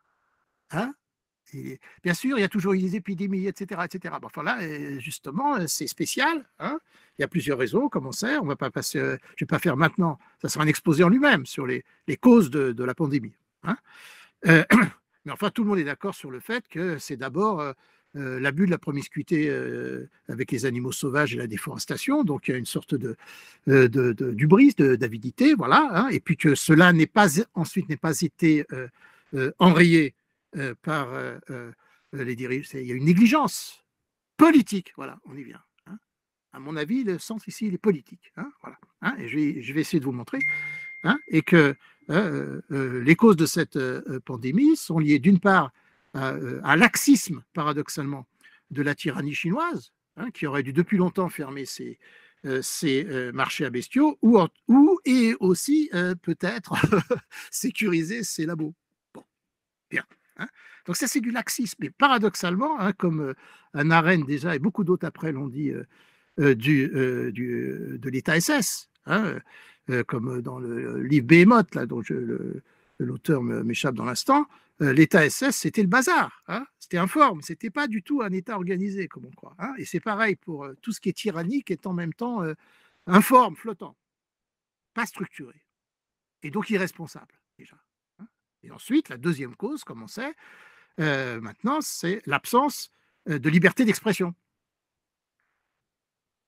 qui est le problème, justement, des régimes autoritaires, quels qu'ils soient, et qui est une spécialité des régimes communistes depuis 1918, puisque je lisais cet après-midi la biographie d'Emma Goldman, l'anarchiste américaine, la compagne de Berkman, quand elle est arrivée à Saint-Pétersbourg pour faire la révolution russe et qu'elle a entendu un bolchevique lui dire que la liberté d'expression, c'était bourgeois.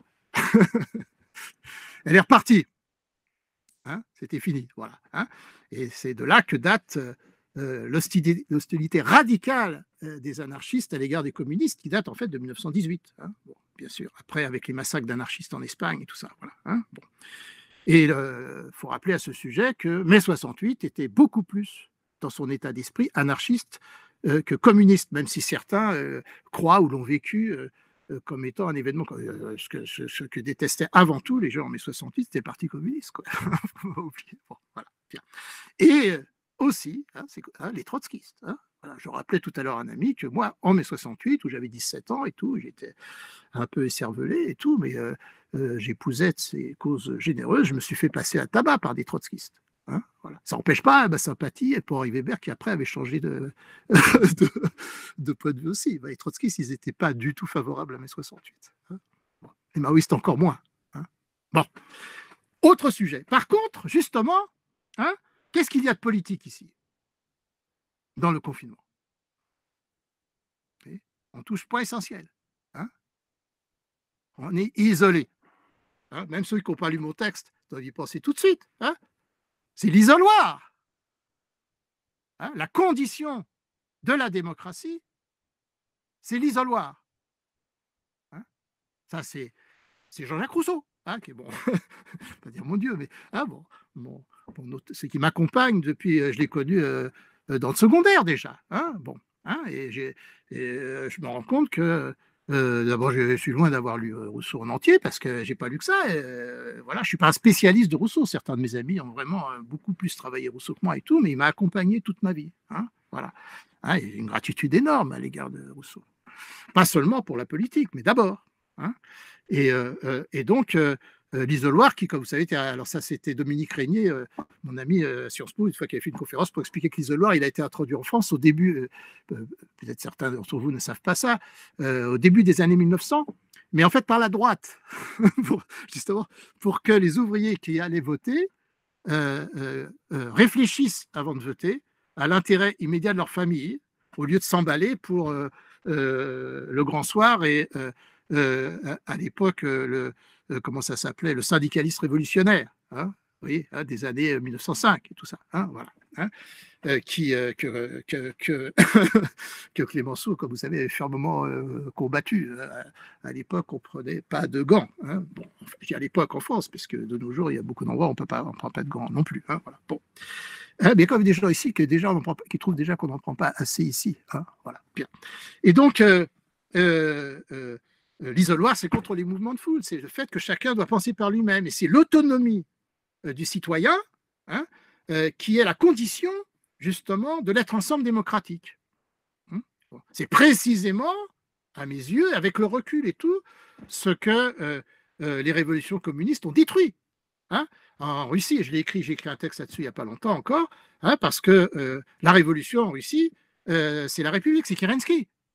Hein, c'est la Douma et tout, hein, avec les députés du Bund à la Douma qui, dans un livre de Sevel, qui explique que quand il y a eu l'attaque du Palais d'Hiver, ils étaient en réunion à la Douma et ils ont dit il y a une insurrection, c'est pas possible, c'est pas démocratique, nous allons arrêter ça. Ils sont partis les arrêter et tout, ils ont disparu. C'est comme la garde de Napoléon à Waterloo. On n'a plus de nouvelles d'eux, c'est pathétique. Voilà, hein.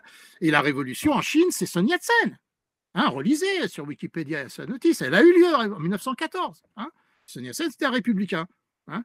La révolution chinoise, c'est pas évidemment, c'est pas le Kuomintang, hein, qui est devenu fasciste, mais c'est pas non plus le maoïsme. Hein. Bon, bien. Hein. Mais pour ça, il faut du recul, voilà, et il faut comprendre que, alors on va dire, ah, vous êtes pour la démocratie bourgeoise et tout. Ben oui, hein, la démocratie, c'est bourgeois, au bon sens. Hein, bourgeois, ça veut dire, hein, au Moyen-Âge, l'être bourgeoisie, c'est un homme libre qui sort du système féodal. Alors que finalement, le socialisme autoritaire rétablit un système féodal. Hein, voilà. Ça, c'est ce que mon prof de terminale, qui lui-même, hein, André Sénic, a montré dans des livres très polémiques contre Marx lui-même, hein, qui finalement s'est pris les pieds. Voilà. Bon, hein, on ne va pas entrer là-dedans. Marx est aussi un très grand homme, tout c'est très compliqué. Lui-même, Marx lui-même disait « je ne suis pas marxiste, il ne faut pas l'oublier ». Voilà, hein, bien. Bon, donc ça, voilà, c'est pour ça que, sans entrer dans les détails, hein, le fait d'être confiné, c'est comme si on était dans un isoloir. Hein, et ça nous permet de revenir à la lucidité. Hein. Alors, il y en a qui ont conclu qu'on va pouvoir faire des grandes réformes à l'avenir, prendre des grandes résolutions, c'est très bien. Hein. En tout cas, que les gens se mettent à réfléchir, hein, sur ce qui a produit cette catastrophe. Et comment non seulement elle pourrait être évitée à l'avenir, mais qu'en plus on pourrait remédier à ses causes, voilà, hein, pour moi, mais ça c'est un point de vue complètement partiel, hein, pour moi, je pense que la cause de ces pandémies, fondamentalement, il y a 36, fondamentalement, c'est la tyrannie.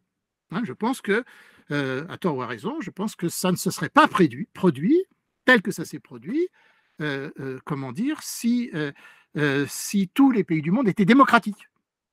Je pense que le vrai conflit aujourd'hui, hein, alors il y en a une amie qui me dit ah mais la démocratie c'est un problème, c'est pas si simple. D'accord, hein, c'est un problème, la démocratie, mais la tyrannie c'est pas un problème, comme disait Orwell, hein, c'est réglé. Hein. Et quand Orwell a écrit son livre, c'est exactement comme moi, et j'ai fait ça pendant 15 ans à Sciences Po, c'est pour essayer de faire comprendre aux gens qui vivent dans des démocraties, hein, qu'une tyrannie c'est pas pareil. Hein.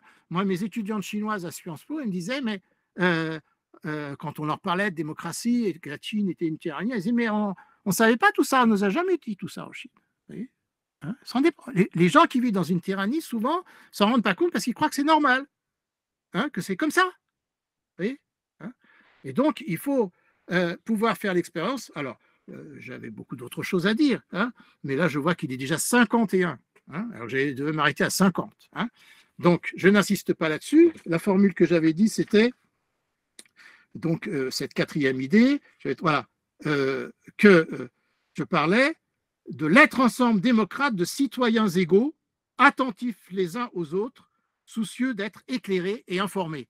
Hein, voilà, ce qui fait le citoyen, c'est l'éducation, c'est la pratique participative, hein, dont Joël Zask, ma belle-sœur, a beaucoup parlé. Voilà, hein, c'est la participation avec Dewey et tout ça. Hein, le pragmatisme américain, hein, c'est la participation, c'est l'éducation, c'est l'information et donc c'est la liberté d'expression. Hein, c'est-à-dire tout ce qui manque en Chine où il y a des millions de gens dans les camps de concentration. Bon, bien. Et donc c'est ça, à mon avis, le problème fondamental. Il ne faut pas se laisser obnubiler par la crise sanitaire. Elle est un signe. Elle est proprement, hein, puisqu'on a eu Pessard il n'y a pas longtemps, hein, et j'en avais parlé, elle est proprement une sorte d'actualité des plaies d'Égypte. Il y en a d'autres. Vous voyez, hein, les plaies d'Égypte dans la Bible, c'est le signe, hein, que finalement, on est aux prises avec des régimes tyranniques, hein, et qu'il va falloir, d'une manière ou d'une autre, s'en sortir. Hein, c'est la sortie d'Égypte. Voilà. Alors, justement, ça m'amène à ma conclusion, hein, qui était ma cinquième idée.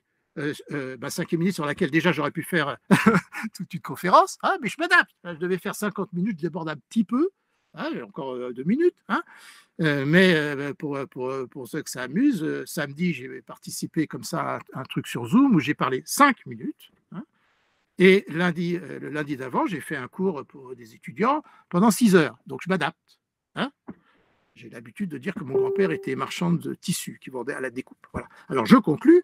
Ma cinquième idée, c'était une référence biblique, pour conclure, et pas par hasard, parce que ma conviction, c'est que la pensée biblique, telle qu'elle a donné source à ce qu'il y a de meilleur dans le judaïsme, dans le christianisme, dans l'islam et dans la pensée des Lumières, hein, la pensée biblique est une pensée, je dirais, des conditions spirituelles, hein, de la démocratie. Hein, je ne vais pas développer ça maintenant, c'est mon idée. Hein. Ça me vient en partie justement d'Alexandre Derjanski, mon grand ami hein, décédé, hein, qui disait que la cité juive antique était une théopolis et non pas du tout une théocratie. Hein, voilà. Hein, parce qu'il ne faut pas confondre, la démocratie, ce n'est pas un régime politique. Hein, l'Angleterre est une démocratie. Hein. C'est Rousseau qui l'explique très clairement. Hein, chapitre 6 hein, du livre 2 du contrat social. La démocratie, c'est une constitution au sens fort. Hein, c'est le fait que tous les citoyens soient égaux devant la loi. Bon, bien. Et qu'ils fassent la loi eux-mêmes. Bon, voilà, c'est ça. Et donc, dans la Bible, ce qui se rapporte à ça, c'est Exode 2:11, hein, que je ne vais pas développer, qui est un verset extraordinaire, et qui dit que Moïse, hein, celui dont Katia Baum, la grande traductrice du yiddish, disait l'autre jour dans une autre réunion Zoom qu'il avait été 3 fois confiné. Hein, vous voyez, d'abord sa mère l'avait caché, hein, comme un enfant caché, voilà. Après il est dans son panier, et après il est chez le pharaon. Voilà. Et à un moment donné, il sort, quand il grandit. Et quand il grandit, hein, verset 11, hein, Moïse grandit et il alla vers ses frères. Hein, et Léon Ashkenazi, hein, qui est l'un des penseurs juifs français, des expressions françaises contemporaines, hein, disait qui est le maître qui était le prof de mon prof, disait que j'ai écouté lui-même souvent, hein, l'exégèse toute simple, il disait que la Bible est déductive. Hein, il faut lire Moïse grandit, hein, c'est-à-dire qu'il alla vers ses frères, ou donc il alla vers ses frères. Il sort hein, c'est-à-dire que grandir, c'est grandir en dignité, comme dit Abbé, parce que là, le verset d'avant, on avait dit qu'il avait grandi déjà. Alors Rachid dit avant, il grandissait de la taille, mais là, il grandit de la dignité. Il grandit, devient grand, Gedoula en hébreu, et la Gedoula en hébreu, justement, c'est la bienveillance. Hein, grandir, c'est devenir bienveillant. Mais pour cela, d'une certaine manière, il faut en quelque sorte avoir pris du recul. Hein. Et par conséquent, ma conclusion, c'est que s'il y a quelque chose de bon dans le côté austère, le côté atroce aussi de ce confinement, hein, puisqu'il sépare les grands-parents des petits-enfants. Hein, vous voyez, hein, ça ressemble exactement à ce que faisait le pharaon quand il mettait à mort les petits-enfants, hein, qu'il faut séparer les parents des enfants. Tous les régimes dictatoriaux font ça. Hein, voilà. Et là, en ce moment, il faut être clair, c'est pas notre président et ses ministres et tout qui patauchent qui le font, c'est le gouvernement chinois. Hein. Bon, je m'expose un peu en disant ça, je vais peut-être me faire assassiner, mais si j'étais en Chine, je ne pourrais pas le dire déjà. Voilà, bien. Et donc, pour terminer, j'espère voilà, que cette épreuve que nous vivons, où on est justement serré, là, comme les Hébreux à la sortie d'Égypte, chacun chez soi, avec la mort qui passe dans la rue.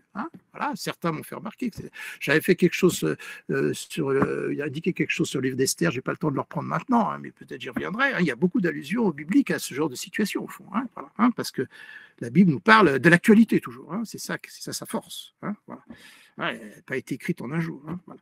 Et donc, puis cette épreuve, j'avais écrit « Aviver le goût de la fraternité », de la lucidité, d'abord, d'abord qu'on ait de la gratitude envers les autres, que ça nous rende lucides, et donc ça nous donne le sens de la mesure, de la justice.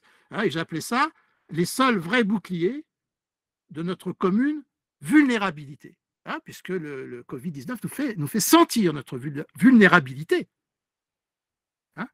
Oui, vulnérabilité, c'était le défi des vulnérables. C'était le titre du livre de Pierre Rosenberg, autrefois sur les.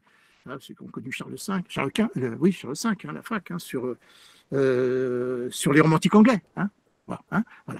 Nous sommes vulnérables, il faut s'en rappeler, et cette vulnérabilité peut nous conduire à la gratitude, donc à la fraternité, donc à la lucidité, donc à la responsabilité, et par conséquent à la justice. Sous toutes ses formes. Je m'arrête là car il est moins 2. Oui, merci Claude. Oui. Alors, c'est Vladimir reprend le. Non, je ne reprends pas. Si tu prends le débat. Je ne sais pas comment on va faire le débat parce qu'il est d'usage dans nos cafés philo. D'habitude, j'ai une conclusion, mais là, j'étais interrompu trop souvent, donc je ne peux pas faire. Il y avait trop d'idées pour que je puisse faire une synthèse. Il y avait 5 idées. Les 5 idées que vous aurez. Je récapitule. Gratitude, distance, voilà. La foule, l'isoloir et la grandeur qui est la bienveillance. Voilà. J'ai promis d'arrêter Bernard. Mettons qu'on nous octroie encore un quart d'heure. Cependant, il est d'usage qu'on fasse un tour de table. Je voudrais que quelques personnes prennent la parole, qui disent ce qu'ils ont sur le cœur. Et puis ensuite, d'habitude...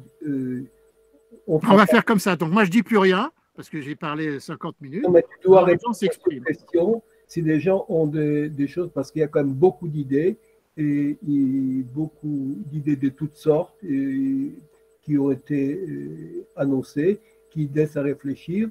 Et disons que il faudrait, pour moi, c'est une expérience de ces cafés philo comme ça à distance. Et donc, il faudrait que je pense comment les restructurer et je demanderai les gens ensuite par écrit de donner des idées, qu'est-ce qu'ils attendent de ces gens de rencontres. Mais ça, je dirais à la fin. Est-ce que quelqu'un veut prendre la parole, qui lève les doigts, on lui donnera la parole. Voilà. Est-ce qu'il y a Sabine ou quelqu'un qui est aux manettes? Alors, quelqu'un souhaite... Allez-y, Madame Michel, allumez votre... Oui, vous m'entendez? Très bien, allez-y. À vous de jouer. Alors, donc, bravo pour tous ces développements. Je suis tout à fait d'accord avec cet aspect de prendre du recul par l'isolement. Mais cependant, je pense que le premier aspect, c'est d'être seul pour faire son examen de conscience en quelque sorte, c'est très bien. Mais le fait de n'être pas en contact avec les autres, de ne pas se réunir pour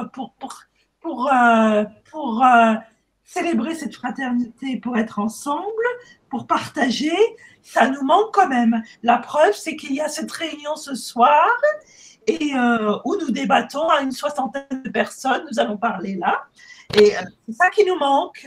Donc, vivement que le deuxième aspect soit rempli quand nous pourrons nous revoir. Et ce qui manque, c'est le fait de... Bon, il y a 2 aspects, c'est l'aspect intérieur, donc, et cet aspect extérieur qui manque. Aller au dehors pour faire du sport, pour marcher. 1 heure par jour. Voilà. Donc, je laisse peut-être rebondir d'autres personnes. Je m'arrête là. Je souhaite que d'autres personnes interviennent avant que moi je donne la parole à d'autres. Est-ce que quelqu'un d'autre souhaite, Monsieur Milner, je crois.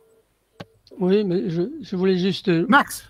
Oui, je voulais juste dire que, après avoir cité la phrase de Sartre à propos « Nous n'avons jamais été aussi libres », il y a une phrase qu'il a dite aussi dans les années 51, c'était « Toute personne qui critique l'Union soviétique et le communisme est un chien ». Alors, c'est connu. Bon. Et alors, je voulais aussi, à propos de la foule, parce que ça m'a particulièrement intéressé, dans les années 70... Alors, je suis le chien de Lévinas. Alors, à propos de Lévinas, on doit parler de Lévinas dans 15 jours. Voilà. Je voulais juste dire que j'avais été intéressé donc par cette affaire de la foule. C'est que j'avais vu un film assez extraordinaire dans les années 70. Je crois que c'était La psychologie des foules à propos des livres de Wilhelm Reich. Oui. Alors on voyait là-dedans dans ce film le Mussolini, on voyait Staline, Hitler, Mao Tse-tung. Et les images qui étaient projetées sur écran étaient absolument terrifiantes parce qu'on voyait vraiment des gens qui pleuraient, et chacun dans son parti, dans son pays, d'une manière qui se laissait aller à comme si c'était vraiment des divinités, ces gens-là. Voilà, et ça m'avait touché que des communistes aillent jusqu'à diviniser une personnalité. Bon, Max, pas trop long pour que... C'est terminé. Non, simplement pour dire, il y avait une émission sur la classe ouvrière à la télévision, où vous verrez tout ça d'une façon très détaillée, mais ça pourrait faire c'est pas l'objet de ce soir, mais ça mérite quand même une grande réflexion. Voilà. D'autres personnes? Quelqu'un d'autre veut prendre la parole? Oui, il y a quelqu'un là, Michel Zibert, qui demande qui repose la question, est-ce que l'isolement favorise l'éveil spirituel? Bah oui. Oui, parce que justement, on est moins distrait. C'est pas une condition suffisante, mais c'est une condition peut-être nécessaire par moment. Elle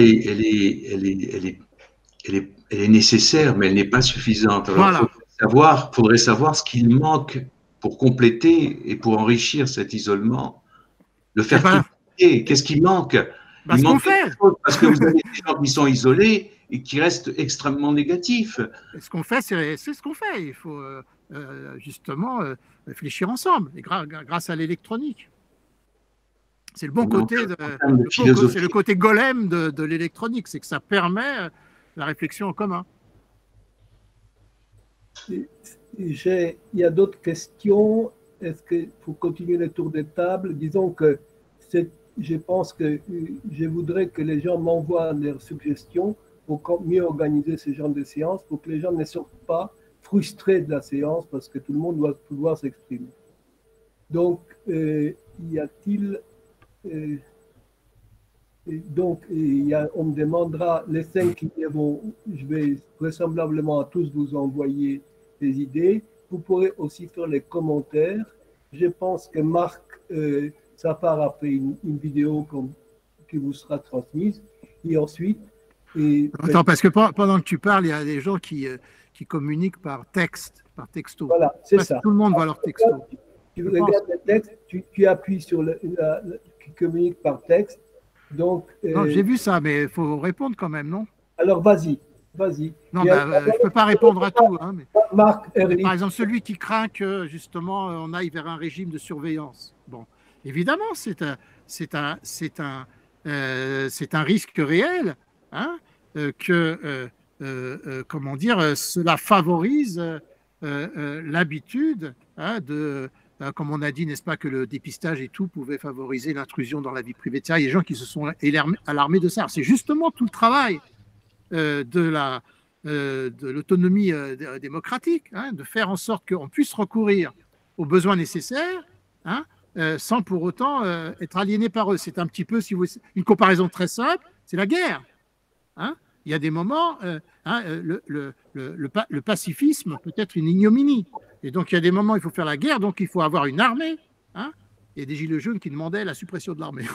Hein. Il faut apprendre à se battre, il faut savoir se défendre, hein, sans pour autant devenir agressif. Hein. C'est tout le problème. C'est pour ça qu'il faut du recul et qu'il faut une formation des citoyens à la démocratie par l'éducation, la formation et l'information. Voilà. Et que ça commence justement par la formation, par l'autonomie de l'individu. Hein.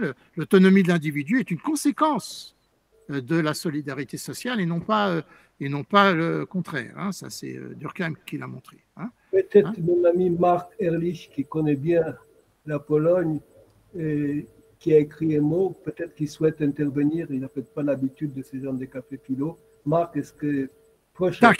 Tac. Voilà. Ce sera en polonais, en français. Allez-y. Marc. Allumez le micro. Bon, il ne veut pas parler. Bon. Alors, d'autres remarques?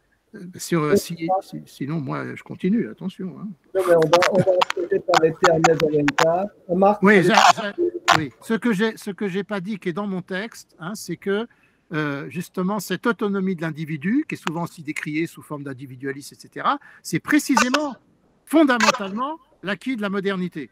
Hein, comme l'ont montré beaucoup d'auteurs et tout, dans mon texte, je citais Chaunu et tout ça, et ça vient de loin, ça vient des moines du XIVe siècle. Hein. Voilà, hein, c'est que il faut prendre sens de ses responsabilités individuelles. Et ça a été repris par Alvax pendant la guerre, hein, qui au début disait que tout dépendait finalement de la société, et qui lui-même, pendant la guerre, a changé d'avis avant d'être tué par les nazis, en se rendant compte que quand la société s'écroule, elle repose sur les individus. Et que donc l'autonomie de l'individu est en quelque sorte la brique, hein, la vraie brique, contrairement à la tour de Babel, justement, hein, à partir de laquelle on peut construire un être ensemble qui ne soit pas justement la fusion d'une foule destructrice. Je pense que M. Morgenstern souhaite parler. J'ai bien compris. Oui. Pardon, je voulais juste dire que comme je vais présenter ce que je vais faire dans 2 semaines, voilà, je dirai quelques mots avant sur ce qu'a dit Claude. Est-ce que quelqu'un veut intervenir avant Easy? Bon. Non, mais je ne souhaite pas intervenir 2 fois. Donc, allez, je voulais allez. Allô. Ouais. Claude Berger, ici, si vous voulez. Bonsoir. Allez-y, vas-y, Claude, oui. Voilà, oui. Je trouve qu'il y a une dimension qui naît du confinement, c'est le besoin de solidarité et de lien social. Alors, très bien. Le social s'est effondré. Et deuxièmement, on s'aperçoit que ce n'est pas par hasard que la production pharmaceutique de l'Europe dépend de la Chine. Mais on n'a pas questionné le fondement de ces sociétés. C'est un salariat d'État et un capitalisme d'État. Je veux dire, ça n'a rien à voir avec la pensée de Marx. On vit sur un escamotage intellectuel depuis des années. On n'a pas compris qu'est-ce que c'était que le façonnement par la société, par le marché du travail, par l'espèce de prostitution qu'il y a dans le travail salarié. Et je veux dire, et qui provoque la perte de l'autonomie des individus. Je veux dire, sous prétexte de liberté du marché du travail. Donc, s'il y a une réflexion à faire, c'est faire la critique du salariat, la critique de cette société fondée sur la marchandisation du travail, et retrouver aussi le lien, comme vous l'avez fait remarquer, avec la pensée judaïque. Donc, je prône l'idée d'un kibbutz urbain, d'une nouvelle forme de kibbutz, une nouvelle forme de solidarité entre les individus, et de nouvelles formes de production où ce ne soit pas l'appât du salaire et de l'argent qui motive les gens au travail, mais le lien social. Donc, je crois que ce qui est d'actualité, c'est de faire la critique du fonctionnement de nos sociétés, qu'elles soient libérales ou capitalisme d'État étatique. La Chine et la Russie n'ont été que des moyens de transformer les paysans en salariés libres sur le marché du travail. Et il y avait une réflexion dans Le Monde d'une journaliste Gibson qui disait « il n'y a pas de mystère ». Je veux dire, si les médicaments sont faits là-bas, c'est parce que la main-d'œuvre est moins chère. C'est tout. C'est le motif des sociétés actuelles. Alors, je crois qu'il y a un premier retour, c'est de faire la critique de la civilisation fondée sur le marché du travail, comme autrefois elle a été fondée sur le servage, l'esclavagisme, les corporations, hein, parce qu'il y a un façonnement social qui n'était pas ignoré par Marx, dans Malaise dans la civilisation, il dit il faudra un jour que quelqu'un vienne étudier le façonnement des individus dans la société. Donc, c'est dans Malaise de la civilisation. C'est Freud, c'est pas Marx. Hein, voilà. Mais Claude, c'est pas grave. Excusez-moi, c'était Freud dans Malaise de la simulation. Et le deuxième élément, c'est d'inventer de nouvelles formes sociales pour l'entraide et la solidarité. Je crois que c'est une tâche importante de l'après-contamination. D'accord. Il faut quand même revenir à tous ces problèmes-là. Ce sont des cafés philo et à part. Et bon, je pense qu'il faut qu'on s'organise un jour ou plusieurs jours et discuter tout ça. Après le confinement, qu'est-ce qu'on a appris des millénaires, comment vivre ensemble, enfin, et comment travailler ensemble. Est-ce qu'il y a d'autres questions? Parce que je voudrais quand même que dans 10 minutes qu'on arrête, puisque nos autres au Mayenne, il faut qu'ils aillent aussi. On leur a promis 9h. Là, on a déjà dépassé le temps. Il est 12. 12. Bon, alors maintenant, je voudrais quand même saluer des gens. Est-ce que Ulrich Boss est encore là? Non? Il est parti. Bon. Donc, il y avait plusieurs personnes venant d'autres pays, mais ça, je dirai la prochaine fois. Nos amis grecs et allemands n'ont pas pu se joindre. Je vous dirai ensuite comment nous, on va revoir un peu notre café philo réel et non réel, et comment être ensemble en Europe. Et ça fait partie des vieux projets que j'ai, de construire comment vivre ensemble tout en étant divers. Voilà. Maintenant, Easy, à toi de jouer. Easy, il faut aller. Il a dit qu'il parlerait la prochaine fois. Voilà. Oui, donc comme je présente ce que je vais faire la prochaine fois, j'en profite pour clore, en tout cas, si j'ai bien compris, et dire quelques mots sur cet exposé époustouflant, enfin, en tout cas pour moi magnifique, qui m'a fait voyager énormément dans la philo. Et évidemment, j'attendais un peu la fin pour dire à quel point, évidemment, j'étais à l'opposé ou insatisfait ou hostile à ce que tu as dit, mais on se connaît bien, donc tu devais un peu t'en douter. Le problème, pour moi, n'est pas tant de permettre à des individus de s'isoler pour pouvoir fonder de façon ou cartésienne ou de manière rousseauiste, encore que sur Rousseau, il y aurait beaucoup de choses à dire là-dessus, une individualité qui serait la brique de toute société, mais tout au contraire, le fait qu'on a besoin de collectivités préalables. Donc, je ne tire pas du tout sur ces collectivités, je trouve qu'elles nous manquent, et elles sont préalables parce que ce n'est pas nous qui les construisons, c'est la famille, le peuple, la tribu, là où il y a encore des tribus, et que ces collectivités préalables, il y a quelqu'un qui en a parlé, et donc je termine là-dessus, en le citant, parce que ça m'avait énormément frappé. Il y a quelqu'un qui a disparu là de mon écran. Est-ce que je continue ou pas? Vas-y. Non, j'ai eu sur l'écran toutes sortes de choses étonnantes. C'est un anthropologue qui s'appelle Louis Dumont et qui a étudié la société des castes en Inde et qui était arrivé à la conclusion que pour pouvoir s'exprimer et pour pouvoir exister comme un individu, c'est-à-dire pour pouvoir être, et il citait l'individu hors du monde tel que le chrétien le connaît et qui est le nec plus ultra de la société actuelle, il faut être renonçant.